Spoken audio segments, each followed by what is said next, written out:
O ano mal começou e o ambiente político já anda agitado com as eleições das mesas diretoras do Congresso Federal. Isso porque a presidência da Câmara já deixou marcada a eleição para o dia 2 de fevereiro, primeira votação após o recesso parlamentar.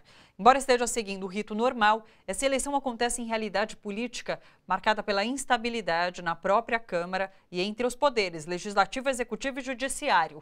A reportagem é de Jô Miyagi. Dentro da estrutura política do país, os presidentes do Senado e da Câmara dos Deputados são tão importantes quanto o presidente da República. Os presidentes, tanto da Câmara quanto do Senado, têm um papel fundamental, porque eles presidem o poder legislativo, quer dizer, é um dos três poderes que compõem o Estado brasileiro e que, portanto, tem essa responsabilidade em pautar uma agenda para uma das casas mais importantes, que é a casa onde tem a representatividade do povo brasileiro. Portanto, quer dizer, é um cargo tão importante quanto o presidente da própria República. No dia 2 de fevereiro será realizada a eleição do presidente da Câmara dos Deputados.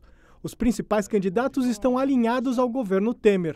Rodrigo Maia, do Democratas, Rogério Rosso, do PSD e Jovair Arantes, do PMDB. Para a presidência no Senado, a eleição ainda não está marcada. O nome de destaque é Eunício de Oliveira, do PMDB.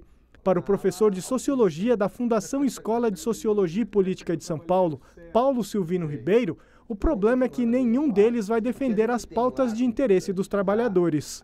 Primeiro, a gente tem que ver o que é bom para o povo brasileiro. Infelizmente, nos últimos meses, o que a gente tem visto é uma pauta que, a meu ver, tem realmente sido extremamente ruim, né? Seja do ponto de vista trabalhista, dos direitos humanos, enfim, né? Para a educação. Então, claro, depende, evidentemente, da ideologia que o presidente tenha, depende de como há um diálogo político entre o Executivo e esse presidente, seja do Senado ou da Câmara também, que são duas casas bastante importantes, e depende, acho que acima de tudo, o que é mais importante enquanto demanda para a sociedade brasileira. O professor também lembra que, como não temos vice-presidente, o presidente da Câmara dos Deputados é o primeiro na linha sucessória de Michel Temer. O presidente do Senado é o terceiro, vindo depois do presidente do Supremo Tribunal Federal. E o que é mais agravante, a gente pensar como que, direto ou indiretamente, esses nomes aparecem ainda ligados a questões da Lava Jato. Quer dizer, se o impeachment da presidenta Dilma, que foi o processo pelo qual o Temer chega ao poder, foi algo feito contra a corrupção, o que nós temos agora são pessoas envolvidas muito mais do que ela e que estão aí na primeira, segunda e terceira, eu diria, posição para assumir a presidência. Se em nível federal são grandes as brigas entre a situação e oposição, na capital paulista o poder legislativo é mais conciliador. Por isso, na Câmara Municipal, a tendência é de menos embates.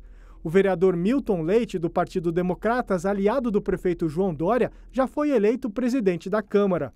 Américo Sampaio, da Rede Nossa São Paulo, considera que Milton Leite é um político de negociação de bastidores e, por isso, deve fazer uma gestão com menos participação popular nas decisões da Câmara Municipal. O Milton Leite ele não traz consigo um DNA participativo. Ele não é uma pessoa que, historicamente, está atrelado a processos participativos, a lutas vinculadas aos interesses da população. Pelo contrário, ele tem uma pauta bastante específica, sempre teve, ele está no 4º ou no 5º mandato, ele tem uma pauta bastante específica para um setor determinado da sociedade, para uma região definida. Ele ser presidente representa um pouco, em tese, a tendência que represente uma perda de processo participativo, de transparência e de um debate franco com a população.